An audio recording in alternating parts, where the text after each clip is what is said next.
Hello, Flawless family. I am fortunate once again to do yet another interview with our good friend Dr. Kojo Sarfo, and we've been having a lot of these conversations lately, and I appreciate every single one of them. Your insight is always appreciated. For For sure. those who are for the first time being introduced to Dr. Sarfo, he's a psychiatric mental health nurse practitioner, an entrepreneur, a writer, and I've read his book "You Already Won," and I've told him my thoughts on it and how it's impacted my life. And really, you've become an amazing social media influencer lately. So just appreciate all the work that you've done. And, thank you for once again joining us, Kojo. Yeah, thank you for having me. Anytime I get to connect with the Flawless family, it's definitely a privilege and an honor. So it's not difficult making time to talk with you. So thank you once again. Well, we appreciate that. So, getting into the questions, honestly, this year, 2020, it's been such a tough year. It just seems that every month is just coming with just a new surprise. And it's been really tough for a lot of people. So I want to ask you, how are you really doing right now? Yeah, I'm doing good at the moment, but it really is day by day. Like today is a good day. This week has been a good week. It's been productive at work. My family's doing good, but I've had a lot of difficult days and I've had a lot of difficult weeks in 2020 dealing with the coronavirus and dealing with what's going on TV right now. The year started off rough with losing Kobe Bryant. So this year has been very difficult for me as well, and also working in mental health. I deal with patients who are also going through issues. So, having to have that duality of taking care of my issues separately and then going to work and putting on that face and taking care of issues at work, that's also been difficult because this has been a tougher year than most. So for me, I'm just trying to get as much sleep as possible, and I'm trying to pace myself because not every day is a good day, but I try and make the most of every day with the energy that I have. And you kind of touched on it already. Everything that's going on right now, and namely, the death of George Floyd, which has brought the topic of racial injustice into the national spotlight. So, when this first started going down, what was your initial reaction when you found out about the situation? For me, I found out about the situation through one of my followers. I have a texting platform where, people can text me and send me suggestions and ideas on videos to make. And one of my followers texted me the morning that it happened, and the text said, "When will this stop? They keep killing us." And I clicked on it, and then I, educated myself on it. And after reading about it for like 15, 20 minutes, I was just kind of exhausted. And I just took like a huge deep breath because I knew what was about to happen. I was like, okay, this is about to be another Trayvon Martin. This is another Eric Garner situation. Alton Sterling. Like I just knew what was going to happen. I didn't know that the country was going to galvanize like this and really come together and rally around George Floyd. But I just knew that, it was going to be this big racial thing. And I was trying to mentally brace myself for it. But I wasn't prepared for how big it actually became. Yeah, and that's exactly that. Um, your initial reaction was pretty similar to mine. I had you know visions and memories of Trayvon Martin, which is really my first introduction to racial injustice Right. and the criminal justice system. But then you mentioned things have changed and it's kind of blown up to really a bigger situation.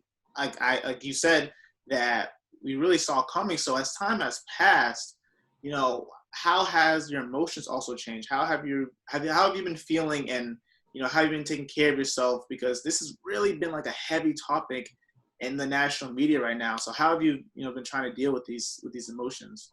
Yeah, I've been dealing with this the same way that I started to deal with the coronavirus. Because as a clinician, I have to be educated on the virus. Of course, I'm in mental health. I need to know enough about the virus because my patients have concerns. But I was very I was head first. I kept diving in to learn as much as I could about the virus.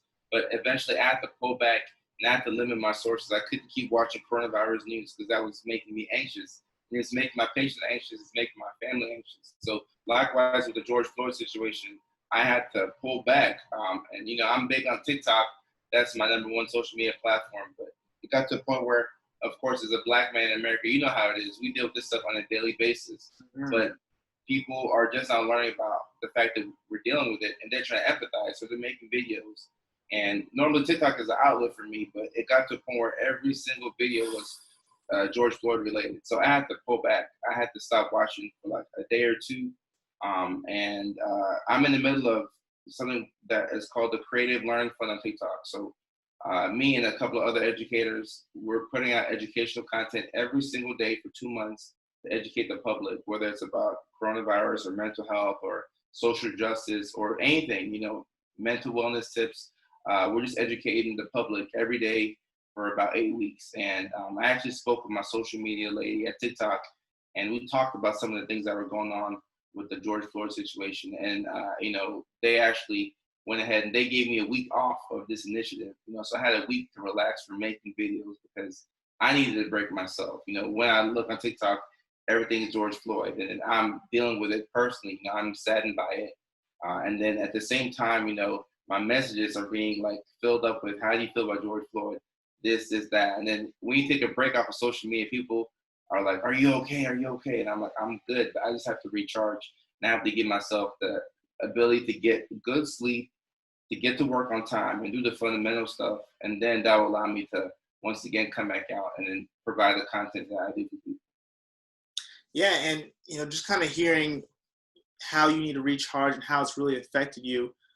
And it sounds so similar to what I've been going through. And I think it's because as Black men, like you've mentioned, this is like a daily thing for us. Like we see this all the time.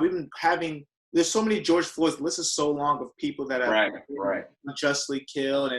And while a lot of our counterparts maybe for the first time have entered this fight and for the first time are processing these emotions, this is something that's been reality for us for quite some time. So, as a mental health expert and a Black man, what type of impact do you think these deaths of unarmed Black people have on, Black people who, like I said, just witnessed so many of these murders? I think initially it's going to be a lot of pain, and frustration. We're sitting here thinking, why has it taken so long? We've seen this story over and over. We know what's going to happen. It's like watching, a movie that you've seen like a million times. How the plot goes, how the story ends. You've watched it. We've seen it. It's like deja vu for us. Mm-hmm. So there's a lot of, frustration. Like, why has it taken so long? Why does this continue to happen? And I think we're at the point where we want accountability and we want things to be done.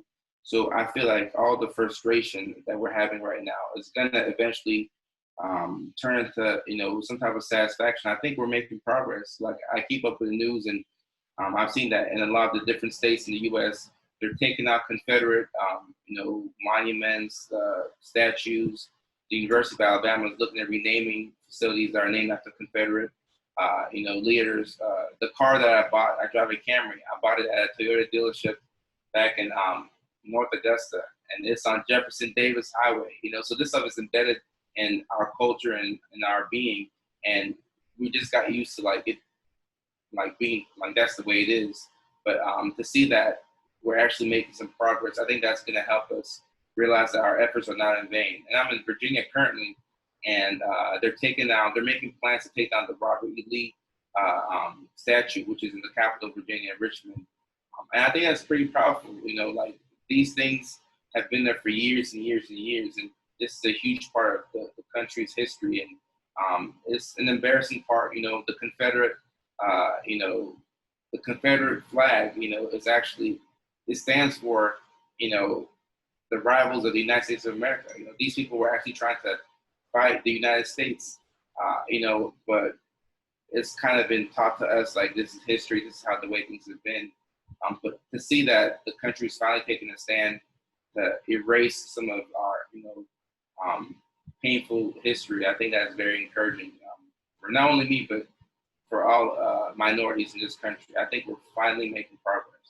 Mm-hmm, definitely. And, there's the depictions of these monuments, of these peoples with, controversial past that aren't in our favor all around the country, but especially, me being in Florida right now, you being in Virginia, these are two states that, really remind you of, those type of monuments, the Confederate flag. I remember the amount of times I can't remember the amount of times I've seen a Confederate flag or a school that's named after somebody who, had slaves or had a racial past. So, I can definitely empathize with you there on that. And that's why I really, look up to you, and I really look up to a friend of ours, Rashawn Miller, because you guys have gone through it all and you guys have rose to the top and really motivate someone like me who wants to follow in your footsteps. And speaking of Rashawn, I actually attended a webinar of his where him and there's 3 other Black mental health specialists who were just talking about their pivotal experiences. And so we have these experiences with these monuments and stuff like that, but then we also have these experiences with, police that oftentimes, still impacts us today. And that's something that a lot of our counterparts don't understand, because while they mostly have positive experiences with police officers, for us, it's a little more mixed, or it's a little more negative. So, and that's something Rashawn really touched on his webinar. So I just wanted to know, has there ever been an interaction that you've had with a police officer that, really stands out with you today? Yeah, I mean, I've had quite a couple. I've had cops pull me over, and anytime I get pulled over by the cops, I understand that, this could be my, the last dance, so I always kind of, I speak politely, I never raise my voice. I never get irritated, even if I am at that moment. But I've had cops talk to me rudely. I've had cops, ask me to get out the car. I had a car that broke down in a handicap spot one time. Of course, I got a ticket for it, but I had one cop, he came, and then 2 other cops came, and then I was trying to get something from my car, and then they were like, don't go in your car, and I put my hands up. And then before I know it, it was like 4 more cops, like surrounded. So I'm engulfed by like 7 cops, and I'm just parked in a handicap spot. I kept my hands up like, hey, I don't want anything. I don't want any trouble. Like my car got broke down here. I'll take a ticket. I'll do whatever I have to do. So I've had interactions with cops where I'm mindful of the fact that, hey, I'm a Black man in America. I have to be careful. And, of course, I can't guarantee that I'm going to be safe, but I just have to do everything that I can do in my power to give myself a higher chance of making it out, if that makes sense. I know it makes sense to you, but for our viewers, it might not make sense to them. Yeah, and when I hear that, I just think, like, these are traumatic experiences. Like we grew up, or at least I grew up, and police officers are supposed to be heroes. You know what I mean? And cops are heroes and whatnot. But then you grow up and you get older, and then we've had these traumatic experiences. So, how do you think that impacts an individual that's having these traumatic experiences with people who they feel are supposed to be keeping them safe? Yeah, I mean, people are going to be impacted, and they're going to pass it down to, their kids. And, it's kind of like when you get bit by a dog once, anytime you see a dog or anytime you hear a dog barking, you're going to turn, around, and you're going to be a little apprehensive. So, because of what we've gone through, and because of what we see on TV, and because of what we know as Black people, we just know certain things. We have to act, in certain ways. So there is some trauma that you can pick up, from these interactions with cops. And it's going to make you fearful and more anxious. And these are things that people don't understand. So I think it's great that people are getting to see that, hey, in our world, when I get pulled over by the cops, I'm not thinking about, license and registration. I'm thinking about, am I going to make it back home to my family safely? Is there any way that this can be reported? So all these things like go off in our head. Like anytime I get pulled over, I think about, Sandra Bland got pulled over for an illegal, lane shift or something like that, and she got to jail, and she didn't make it, and it could be me. So like you just really never know. It's not a very comforting way to look at things, but that's actually the reality. And that reality is something that is easy for me to understand and to hear your words and feel you and to empathize with you. But the other side of the token is a lot of people who, may not understand, or they're starting to understand because of the George Floyd situation. But while they're eager, they really don't know how to help. So if we're talking to, white people who don't know what it's like to be, Black man or Black woman in America or dealing with racial injustice, what support could you use from others right now who are just trying to understand what it is that we go through? Well, I mean, I just want to be heard. That's the number one thing that I want. I want to be heard by, white people and people who have privilege, privilege that we don't have as Black people, as African Americans in this country. And, as an entrepreneur, as somebody who sells things, I know that if I'm selling to somebody, I can tell within 5 to 10 minutes if it can be receptive to the message. So usually I know pretty early on whether I want to keep trying to sell this, product to somebody or if it's not going to work. And with some of the Caucasian people in this country, there's a group of people that weren't aware, and then they learned about the George Floyd situation, and they get to see how we live, and they're truly sorry that that we live this way. And there's certain people that they know, but they just have no desire on changing. And for those people who are hell bent on saying, all right, I don't care about this, and I don't want to learn about it. For those people, I have no desire in trying to convince them, because that's gonna drain your energy. We were brought to this country 400 years ago as slaves, and we're still dealing with this thing. So for us as Black people, it's emotionally draining to have to tell somebody, you're trying to tell people, hey, I deserve the same rights as you. I'm also a human being. It's not right for my people to be killed unfairly.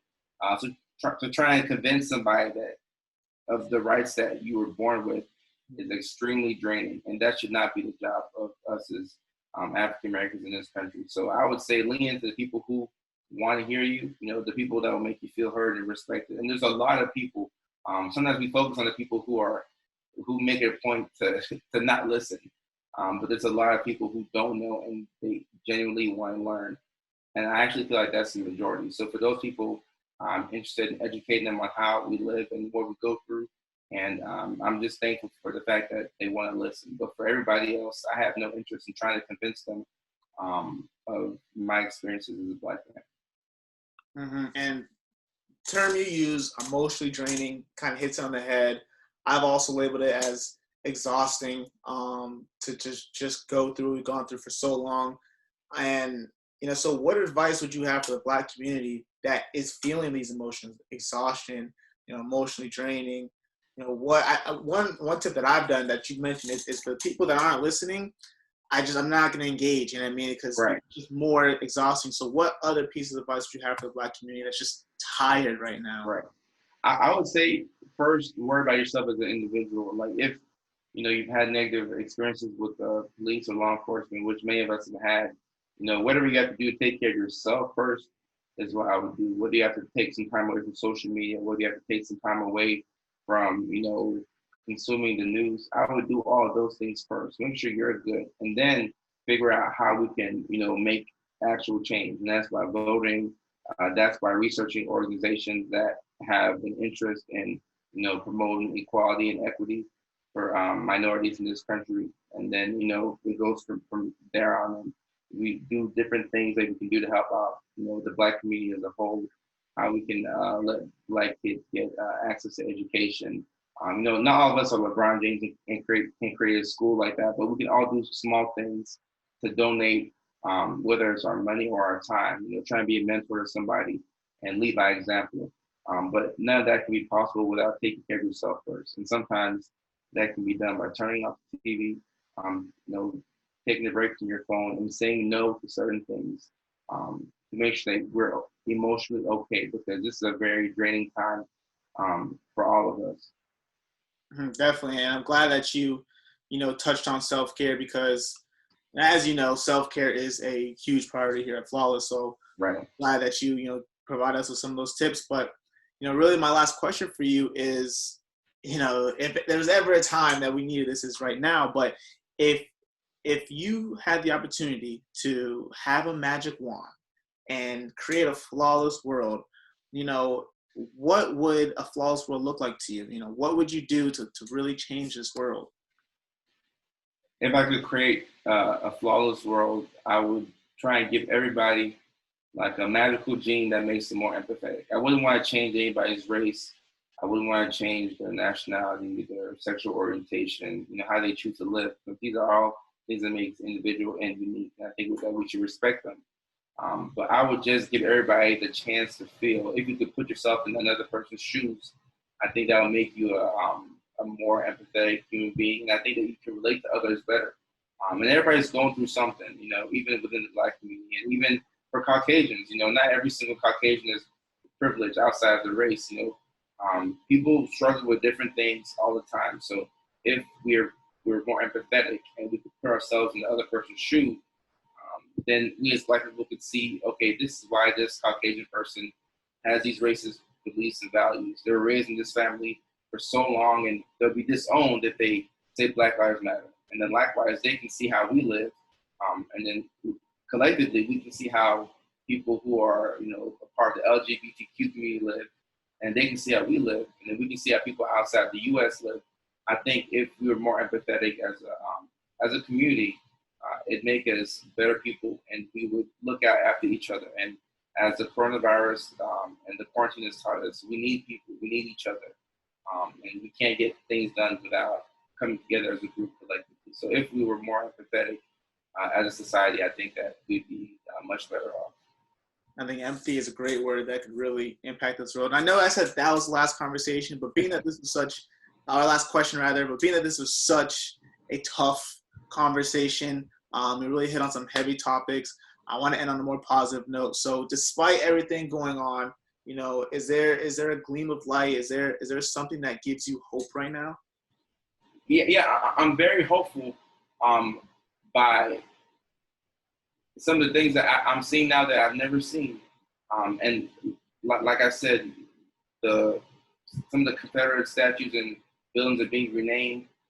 I'm seeing people like Michael Jordan, who traditionally has never really taken much of a stance on social justice issues. I'm seeing Michael Jordan donate $100 million from the Jordan brand to fighting social injustice. So I really feel like we're turning the corner. And in addition to that, with the coronavirus, I feel like we're flattening the curve. People are still being infected. People are still dying, but some states are opening back up. People are able to get out there. People are able to work again. The NBA is about to start back up at the end of July, I'm hearing. Looks like football season might start on time. So these things are important, believe it or not. Sports is one of the things that has actually been able to bring people together. Whether you're a Democrat, Republican, gay, straight, when, it's, tip off and, the basketball game starts or the football game starts. At that point, you pick your team, you pick your sides, and then you're rooting and, for an hour or so, or for 3 hours, if it was a football game, you're sitting there and you're so happy, and all of life's issues don't matter. Finances don't matter, stress, school. You get to just be like a kid and just enjoy sports. So I feel like we're slowly turning the corner, and we're halfway through the year, and the first half has been as rough as any year that I can remember in recent memory. But I feel like there are some good things that we should be identifying, like things I just spoke about. So if we just stay optimistic and positive, we'll be able to catch these good things as they come. That's beautiful. And that's a great way to end it.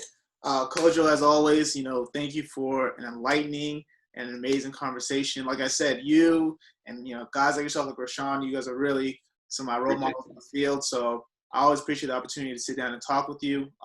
For those who want more from you, like you said, you're big on TikTok, Instagram, and Twitter, and they can find you at Dr. Kojo Sarfo. Now, that's spelled differently on TikTok than it is on Twitter, right?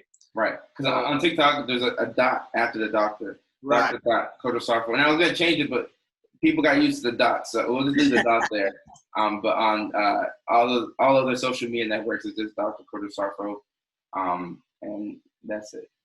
Cool. And we'll have that laid out in the video so that people can find you easily. But again, I appreciate you for finding the time to talk with us.